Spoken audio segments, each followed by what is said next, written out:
Hello everyone, hope you had a nice weekend. We will start this lecture by talking about how you can manage your worksheets and workbooks. Then you will learn how to change the data format and appearance of the cells. We will also talk about conditional formatting, which is an interesting feature in Excel to change the appearance of the cells based on a condition. And finally, different special copy and paste options that can be used in Excel will be discussed. When you create an Excel workbook, there is one worksheet by default. If you need to add a new worksheet to your workbook, go to the Home tab, click Insert and click Insert Sheet.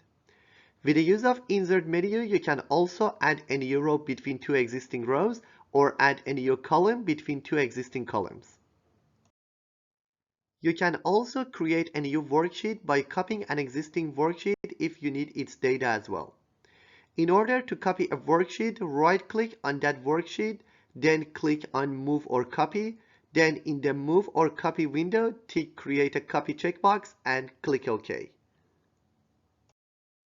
If you want to change the order of the worksheets, you just need to use drag and drop to change the location of each worksheet. Sometimes you need to enter the same content or apply the same format in different worksheets at the same time. To do this, you can group worksheets together. When worksheets are grouped, whatever you do to the active worksheet affects the other worksheets. You can perform tasks such as changing labels, values, and formulas, inserting and deleting rows and columns, changing fonts, alignment, and number formats. In order to group all worksheets, right-click on one of the worksheet tabs and click Select All Sheets. For grouping only some of the worksheets, press and hold down the Control key and click the worksheet tabs you want to group.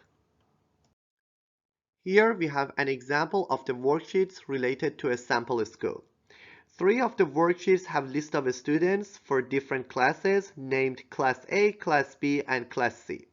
We want to group the classes to replace the last name column title with family name in all the worksheets. To do this, we select these worksheets by pressing and holding the Control key and click Class A, Class B, and Class C.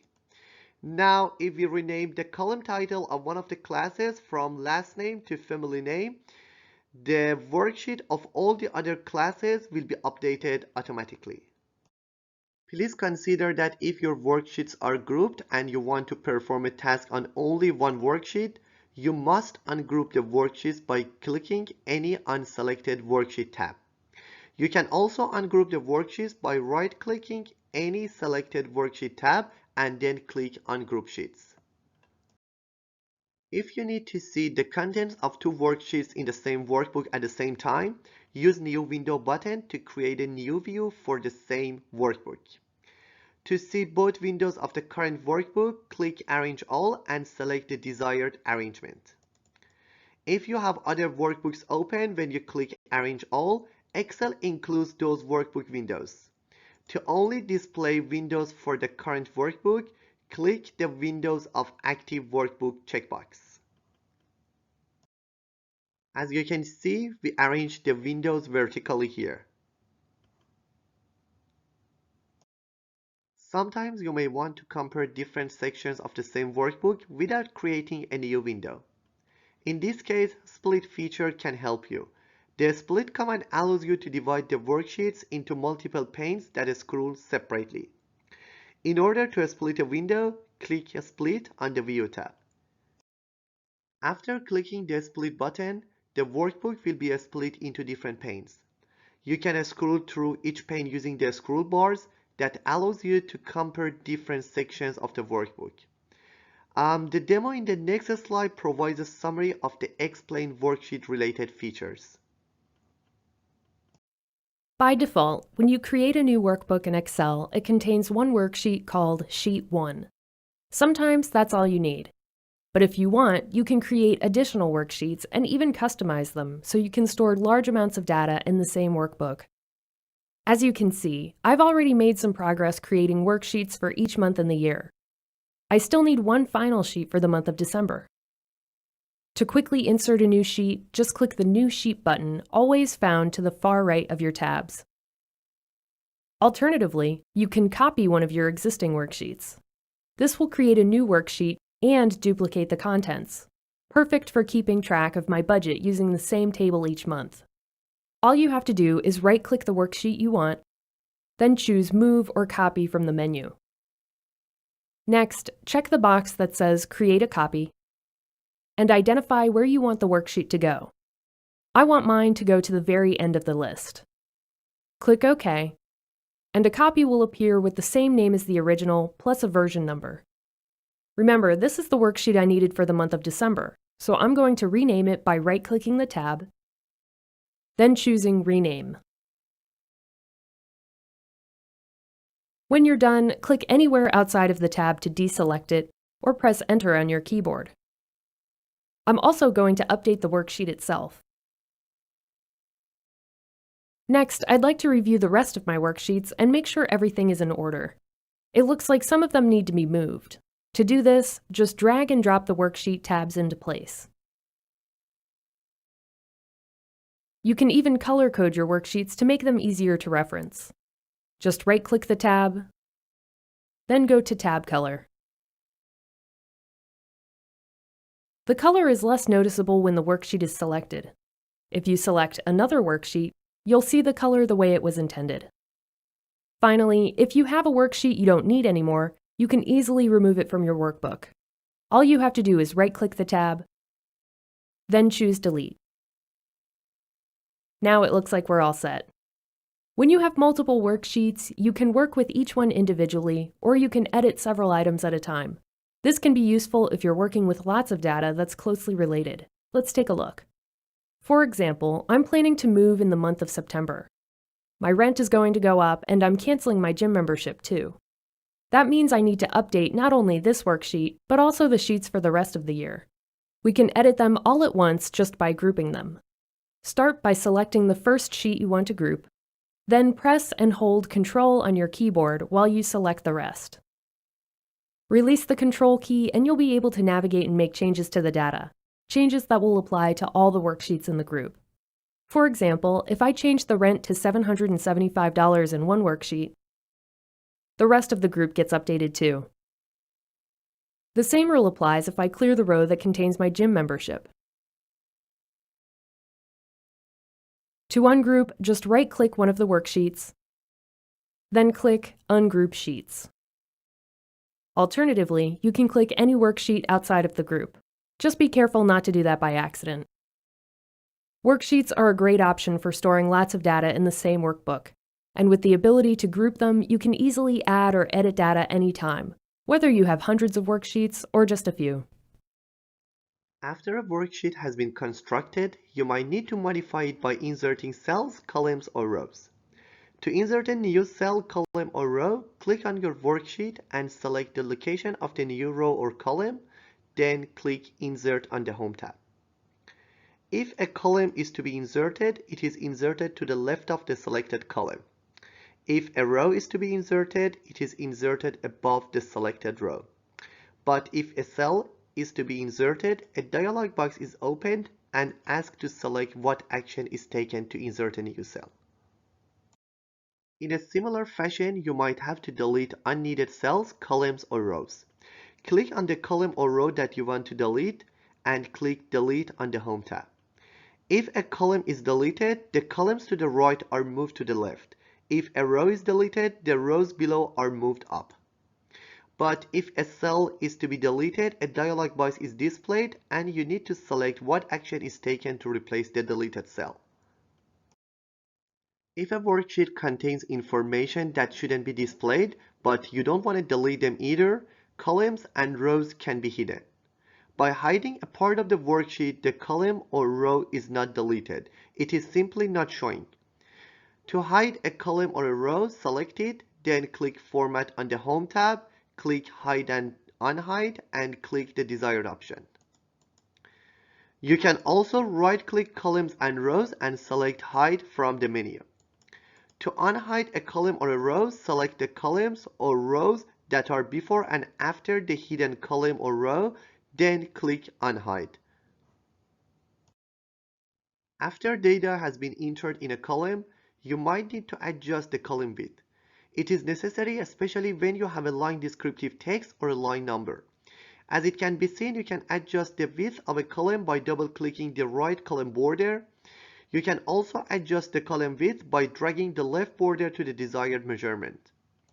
You can use the same approach for changing row height. Please consider that when a series of hash signs is displayed in a cell, it indicates that a cell is too narrow to display the value of the cell and you need to increase its width. If the length of a cell is not enough for its content, or if you want to make a header for a group of cells, you can merge the cells to make a large cell. For this purpose, select the cells that you want to merge, then click Merge and Center. Watch the demo in the next slide. In Excel, every workbook is different.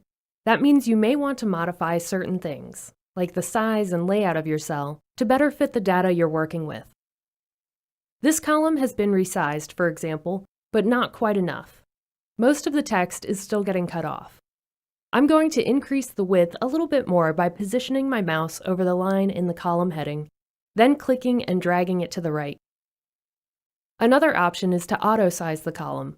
This will automatically adjust the width so that it fits the contents of the cells exactly. Just double-click the line instead of dragging it.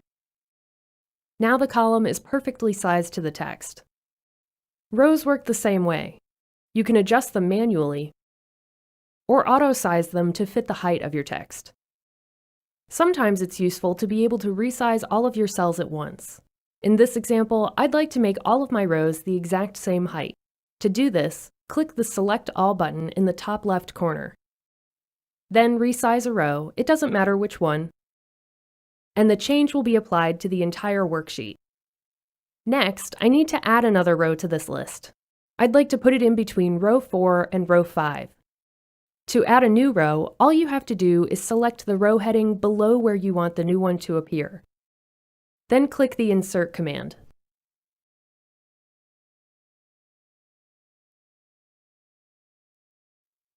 The process is similar for inserting a new column. Just select the column heading to the right of where you want the new one to go. Click the Insert command, and a column will appear to the left. Deleting columns and rows is just as easy.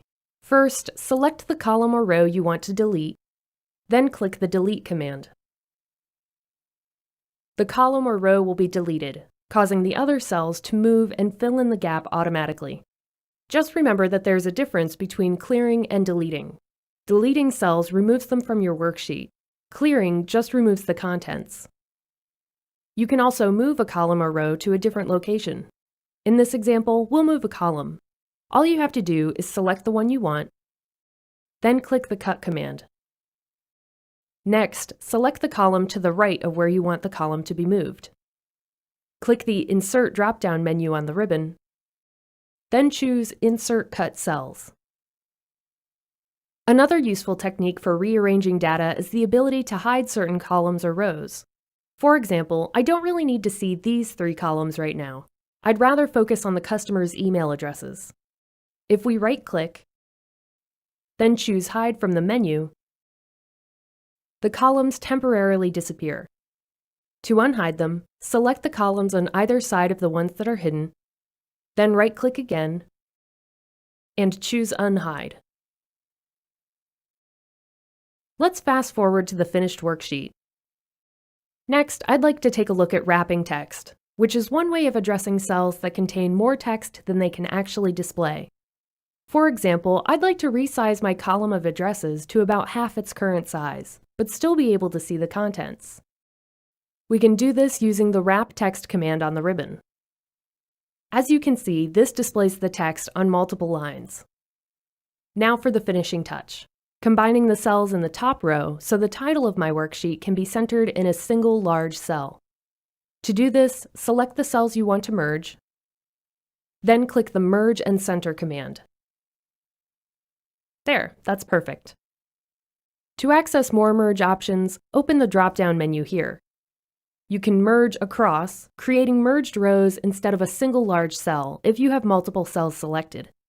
You can also merge without centering, or split your cells up again. There is a downside to using the merge command, though. If you want to merge multiple cells, each containing data, merge will only keep the contents of the upper left cell and discard everything else. So you should be careful when using this feature. The best way to learn about merging cells, wrapping text, and working with columns and rows is to practice. So the next time you're using Excel, look for ways that you can customize your worksheet to better fit your data. When working with large datasets, it is not unusual to scroll down or right and lose sight of column or row headings. Freezing feature can help us by keeping rows or columns visible on a screen at all times, even when you scroll through a large dataset. There are three freezing options. Freeze panes is used if you want to keep a number of rows and columns visible when scrolling through a worksheet. Freeze top row just keep the top row visible when scrolling, and freeze first column just keep the first column visible when scrolling. To lock top row or the first column in your worksheet, go to the View tab and click Freeze Panes. Then click Freeze Top Row to lock the first row, or click Freeze First Column to lock the first column. The gray line which is added below the first row or after the first column shows that they are frozen. As I said, the Freeze Panes is used to keep a number of rows and columns visible when scrolling. In order to use this feature, select a cell below the last row and to the right of the last column you would like to freeze, and from the View tab, click Freeze Panes. From now on, the header row and the leftmost column of your table will be viewable as you scroll down or to the right. To unfreeze rows or columns, click the Freeze Panes, then select Unfreeze Panes from the menu. Watch freezing feature demo in the next slide. For example, in this spreadsheet, I have a list of salespeople in the first column, but when I scroll to the right, those names disappear, which makes it really hard to see who the sales data belongs to. We can fix this by freezing the first column so it will always stay visible. First, go to the View tab and click Freeze Panes. You have a few different options, but we just want to freeze the first column. Now when we scroll, we can easily see the names of each salesperson, no matter where they are in the spreadsheet. The spreadsheet also has dates in the second row, and I'd like to freeze them so they'll stay visible when I scroll down.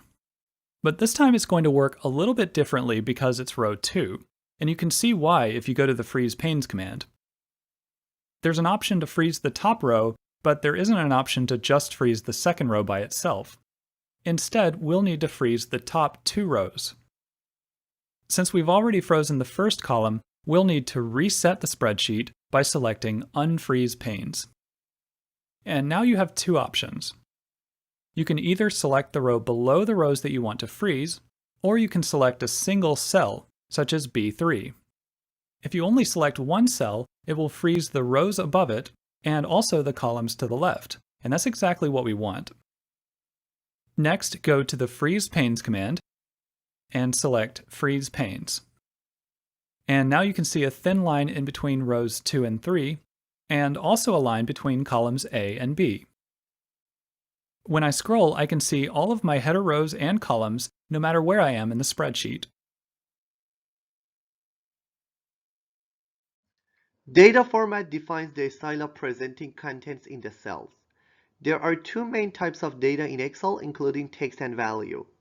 Text is not used in the calculations and can be a combination of letters, numbers, symbols, and spaces. However, values are measurable amount that can be the basis of calculations. Values can be numbers, percentage, and date and times. This table shows different available data types that we have for numbers, date, and text in Excel. We can show the numeric values as normal number, currency, accounting, percentage, fraction, or scientific. The difference between currency and accounting is that in currency, the currency sign is shown close to the number, but in the accounting, currency sign is not close to the number, and also the negative numbers will be shown in a bracket, which is based on the accounting principles. For date and time, we have different formats such as short date and long date. Short date types the date using the numerical values, but long date types the name of the month and the weekday.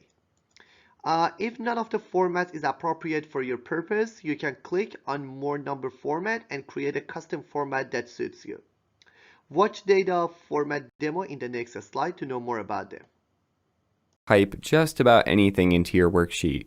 Along with text, you can use many different kinds of numbers, such as decimals, percentages, dollar amounts, dates, and more. To do this, Excel uses a feature called number formats, and it's really important to understand how they work. Number formats tell Excel exactly what type of data you're using. When you enter something into a cell, Excel will try to apply the right number format automatically. For example, watch what happens when we enter a calendar date into this cell, such as 1/1/2015 for January 1st. If you look at the number format drop-down menu on the Home tab, you'll see that this cell is now using the date number format. This tells Excel that we're working with a calendar date and not another type of number. If you click the drop-down menu, you'll see that there are several other number formats to choose from. The general format at the top is the default number format for every cell in your spreadsheet. When Excel isn't able to guess what type of data you're using, it'll usually just leave the general number format applied to that cell. You know, in this example, I think I'd like to modify the number format to use the long date option instead. That way, it'll be easier to read in our spreadsheet. And there we go. When you select a cell with number formatting, you'll see the actual value of that cell in the formula bar. So the long date number format hasn't changed the actual data in our cell, it only changes the way it's displayed. And number formats don't just make our data easier to read. For example, since Excel understands that this is a calendar date, we can use the fill handle in the lower right corner of the cell to continue this series of dates. So now we have January 2nd, January 3rd, and so on. Definitely a lot easier than entering each of these one by one. Unfortunately, Excel doesn't always understand what we're trying to type the same way that a person would. And because of this, Excel requires you to enter your data in a pretty specific way. For example, watch what happens when we type January 1st in this cell. As you can see, the number format has not changed. This cell is still just using the general number format, and that means Excel didn't understand what we wanted. It also means our fill handle isn't going to work correctly. Instead, it just copies the data from this first cell, which isn't what we want. To fix this, we'll need to change this value to something Excel can understand, such as 1/1/2015, or just January 1 without the ST. There we go. So you can see that Excel has applied a custom date format to this cell. And that's because it understood what we wanted. And now, just like before, we can see the cell's actual value in the formula bar. And we can even use the fill handle to continue this series of dates. Let's take a look at another useful but potentially confusing number format: percentages. Remember how we said before that certain data needs to be entered in a certain way? Well, when you type a number followed by the percent sign and press enter, the percentage number format will be applied automatically to that cell. In this example, let's say that we're working with an 8% sales tax rate. Now, as you may remember from math class, percentages can also be written as a decimal number. For example, if I change the number format for this cell back to general, it'll appear as 0.08, which is just another way of writing 8%. I point this out mainly because it's easy to make a mistake with percentage formatting if you're not being careful. For example, if we type 8 into an empty cell and then apply percentage formatting afterward, Excel will think that we meant 800%, which isn't even close to what we wanted. In our experience, it's best just to include the percent sign whenever you're entering a percentage into Excel. That way there's much less risk of making a mistake like this. Okay, there's just one last thing we'd like to point out. Below the number format drop-down menu, you'll see these small buttons with a left and right arrow. These commands allow you to control how many decimal places are displayed in your cell. As an example, let's say I'm working with a currency value like $19.95. Now, as you can see, Excel automatically applied currency formatting when we included the $sign in this cell. Now you can show more decimal places to increase precision, or show fewer to simplify your data, or even round it to the nearest whole number. Just like before, we're not changing the actual value of this cell, as we can see in the formula bar. We're just making it easier to read in our spreadsheet. Now that you know how number formats work, take some time to ensure that you're using them correctly in your spreadsheet. As I said, when none of the formats are appropriate for your data, you can go to More Data Number Format and create a custom format that suits you. For example, here you can see different options that we have for number and fraction. As you can see, for number, we can select how the negative numbers are shown. We can also change the number of decimal places and choose if we want to separate digits using comma. As you can see in the right window, we have the same options for the currency. However, we have an additional feature to change the symbol of the currency based on the target country. Similar to number, for date and time, there are different options. As you can see in this picture, we can change the format based on the target country. We can also choose between long date and short date.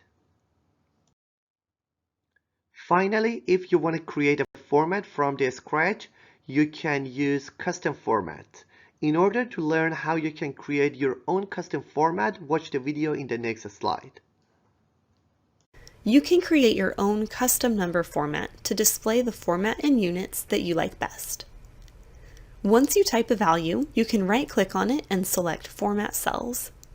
You can see that Excel has a lot of built-in formats for dates. You can look through them to see if they have what you're looking for. If so, you can select it and click OK. If not, select the one that is closest to what you want, and then click the Custom category. The sample shows you what your cell will look like as you make changes in the type field.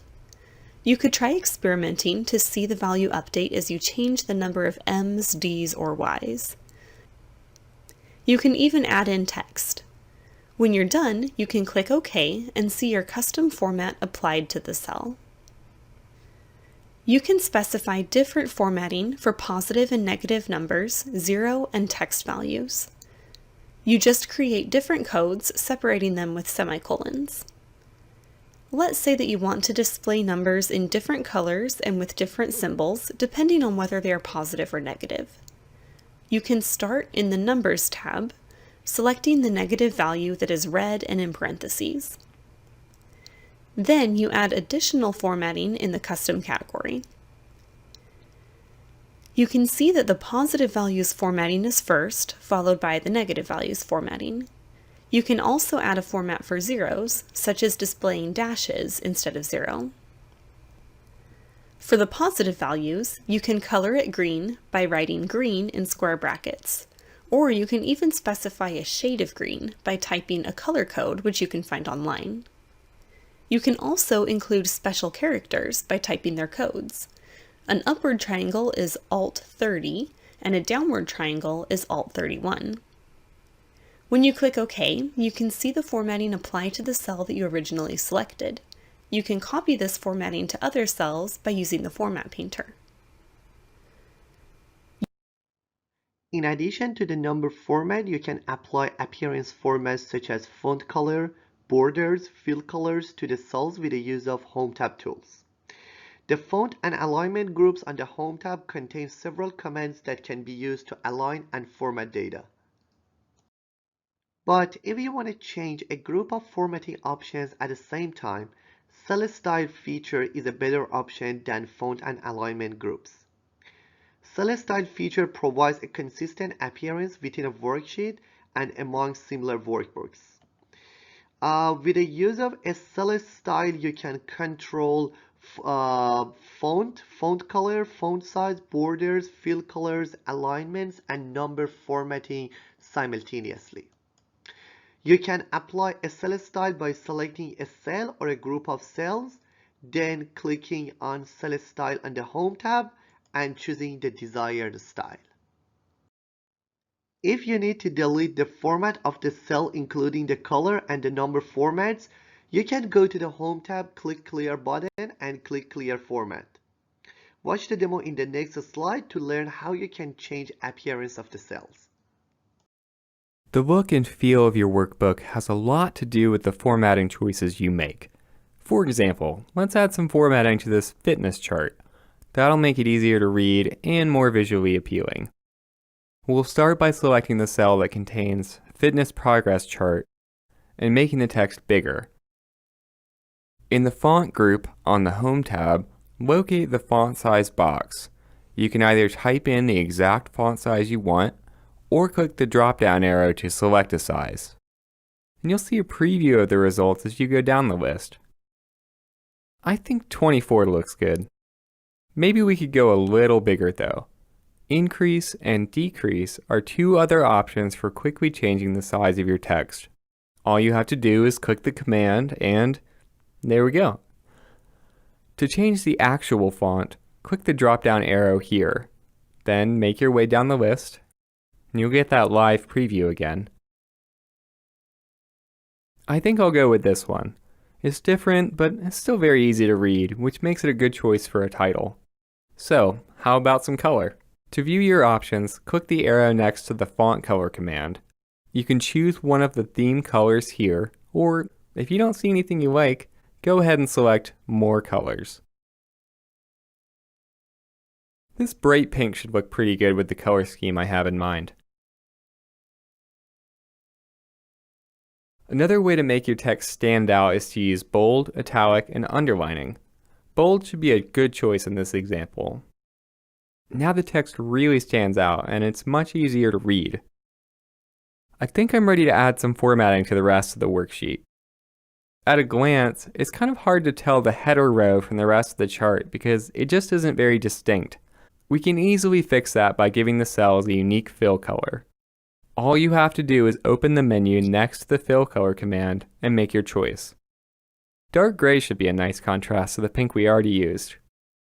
Now I just need to change the color of this text to something lighter.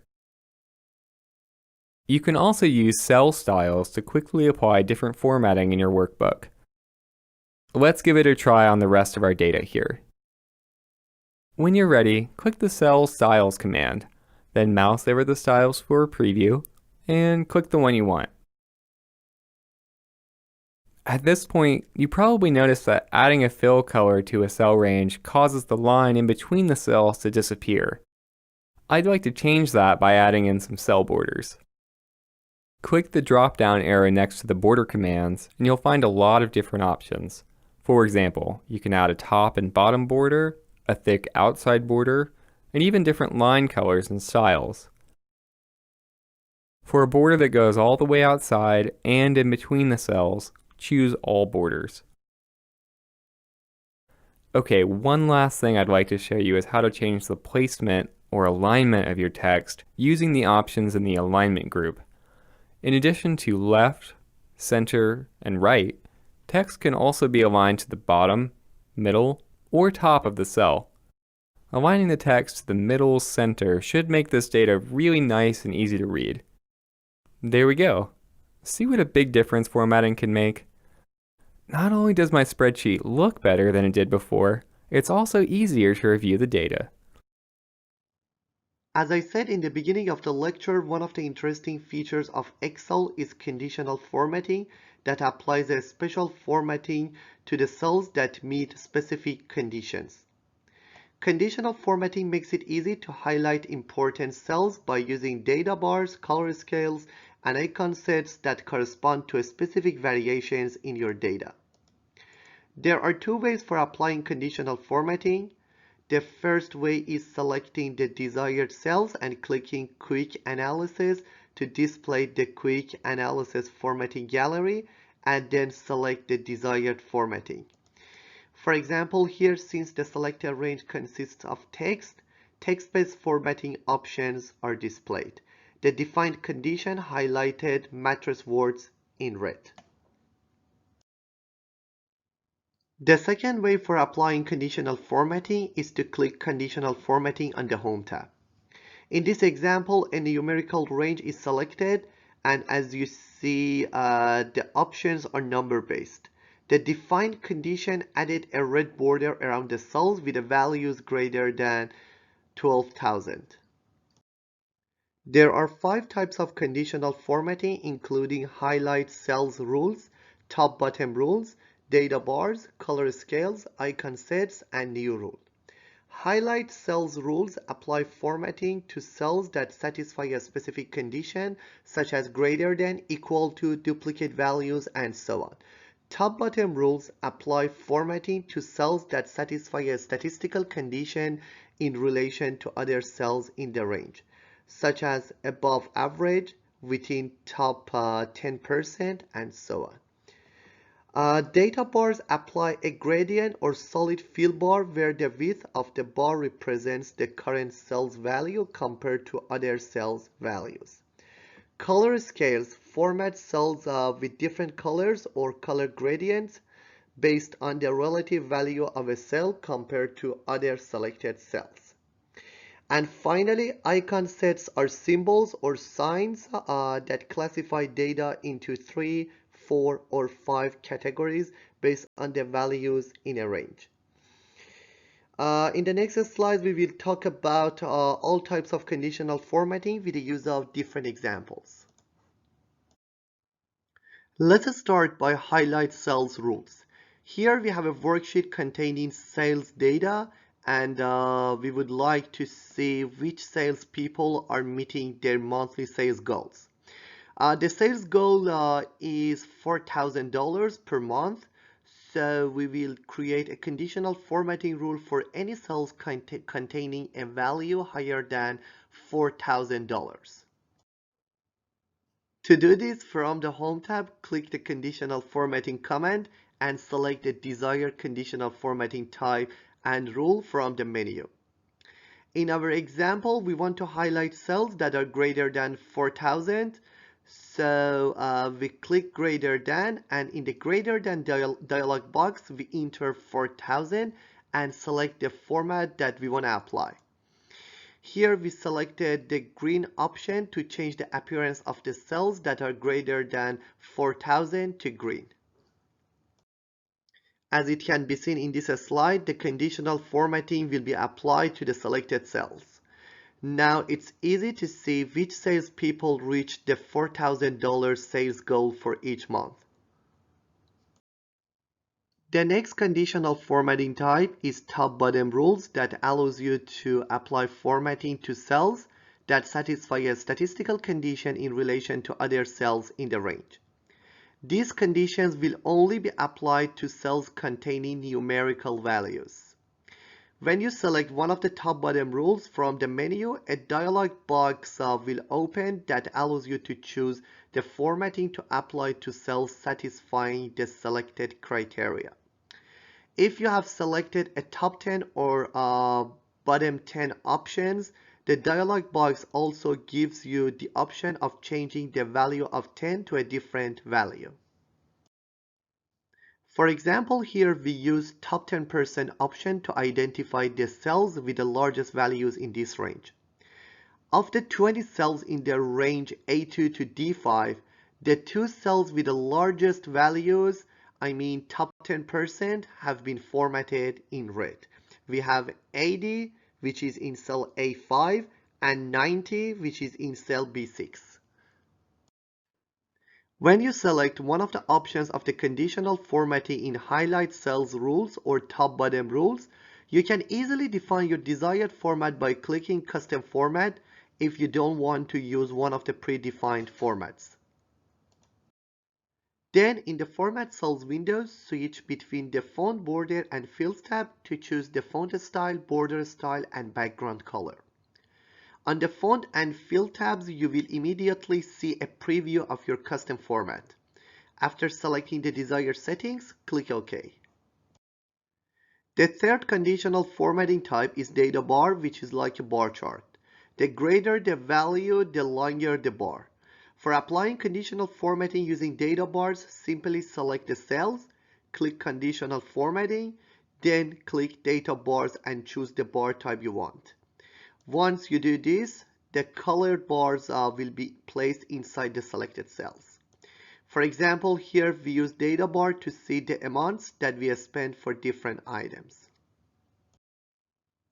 If you want to apply your own data bar style, click More Rules to bring up the Edit Formatting Rule window. When you want to hide the cells values and display the colored bars only, place a check in the Show Bar Only checkbox. To limit the minimum and maximum values that the color bar will be created for them, click the black arrow next to the corresponding box. Most of the times, automatic type works fine, but you can choose some other types such as percent or number and set their values. For example, you can set it to number and for minimum type 10 and for maximum type 100. In this case, the bar is created just for the values that are between 10 and 100. Finally, set the fill color, border, and bar direction and click OK. Color scale is the fourth conditional formatting type that can be used to format your cells with 2 or 3 color gradients, where different color shades represent different cell values. You can start by clicking conditional formatting, then color scales, and clicking the thumbnails of the desired color scale. For more options, you can click More Rules and play with the colors. First off, choose between 2 color or 3 color scale, then select your own colors and assign them to the minimum, maximum, and midpoint values. For example, if you choose percent type and type 25 for minimum, 50 midpoint, and 25 for the maximum, 25% of the cells with the smallest values will have light pink color, 25% of the cells with the largest values will have orange color, and 50% of the cells will have pink color. The fifth type of conditional formatting is icon sets that can help you to visually represent your data with arrows, shapes, check marks, flag, and other objects. You can apply the icon sets to your data by clicking conditional formatting, then icon sets. For more options, click More Rules. To change the order of the icons, click the Reverse Icon Order button. To hide the cells values and just show the icons, select the Show Icon Only checkbox. Finally, set a range for each icon. As you can see here, the cells with the highest values will get a red icon. The cells whose value is greater than 20% and less than 50% of the other cells will get a yellow icon, and the cells with the lowest values will get a green icon. You can also assign icons based on another cell value. As you can see here, we define the conditional formatting based on the values of cell I6 and I9. The cells will get a red icon if their value is greater than the value of cell I6, but if their value is greater than cell I9, they will get a yellow icon. Otherwise, they will get a green icon. If none of the ready-to-use formatting types meets your needs, you can create a new one from the scratch. To do this, select the desired cells and click Conditional Formatting, then New Rule. The New Formatting Rule dialog opens and you can select the rule type. For example, here we selected Format Only Cells that contain and selected Format the cell values between 60 and 70. In order to set the format, click the Format button and set up your formatting and click OK twice to close the open windows. In order to create more professional conditional formatting, you can base conditional formatting on a formula instead of just selecting one of the existing options. To create a formula-based conditional formatting rule, select the desired data range and click New Rule. Then select the last item, which is use a formula to determine which cells to format, and type your formula in the box.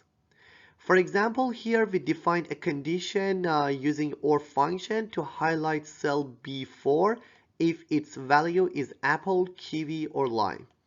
We also applied the same condition to all the cells. Here you can see another example of using formulas. In this example, we used isOdd function to just change the color of the cells with odd value. IsOdd function checks the value of the cell and just returns true if the value is odd. When using conditional formatting, you're not limited to only one rule per cell. You can apply as many rules as you need to visualize different trends and patterns in your data. For example, here we changed the color of the cells with the values greater than 4000 to green and the values less than 2000 to red. After defining a multi-conditional formatting, in order to set the priority, you need to go to the conditional formatting, then manage rules to bring up the rule manager. Then click the rule that needs to be applied first and move it to the top using the upward arrow. Do the same for the second in priority rule as well. If you don't want to apply the other rules when the first condition is met, select the Stop If True checkbox of the other rules except the first rule and click OK. Sometimes conditional formatting rules may need to be updated, moved, or even deleted. To edit or delete conditional formatting rules, click Conditional Formatting and select Manage Rules to display the Conditional Formatting Rules Manager dialog box. To edit a rule, select the rule, click Edit, and modify the rule. To delete a rule, select the rule and click Delete Rule. Another way to remove conditional formatting from the cells is clicking the Conditional Formatting command, hovering mouse over Clear Rules, and choosing one of the options. In order to remove the conditional formatting from the whole worksheet, click Clear Rules from entire sheet, but if you selected specific cells and you just want to remove the conditional formatting from those cells, click Clear Rules from selected cells. Watch the demo in the next slide to see a review of all conditional formatting related concepts. In this example, I have the sales figures for a group of different salespeople, and I'd like to find out who's meeting or exceeding their monthly sales goal. Of course, we could just look at the numbers, but it might be easier if they were highlighted somehow. And the good news is that we can actually do just that with a conditional formatting rule. First, select your data, then go to Conditional Formatting on the Home tab. Next, mouse over Highlight Cells Rules, and in this case we're going to choose greater than. Now the sales goal for each person on this list is $4,000 per month. If we type that number here, you can see in the background that any cell with a value greater than 4,000 is being formatted automatically. If you want, you can even choose a different formatting option. Just click OK when you're done. As you can see, the formatted cells really stand out now, so we can easily tell who's met or exceeded their goal. It looks like August wasn't a very good month, for example, but September and October were much, much better. Next, let's take a look at some of the conditional formatting presets. We're just going to reselect our data, and then go back to the conditional formatting command. You have 3 different types of presets to choose from: data bars, color scales, and icon sets. To learn more about each one, mouse over these options in the menu. Data bars are kind of like bar graphs. The higher the value, the longer the bar in the cell. Color scales, on the other hand, will change the background color based on the cell's value. Icon sets can be used to add different symbols, ratings, and indicators, and you have quite a few styles to choose from depending on what you need. I think this one's especially easy to read. These icons help us see which items are the highest and also the lowest when compared to one another. We can also see which ones are about average. Now you might have noticed that the first rule we applied is still visible.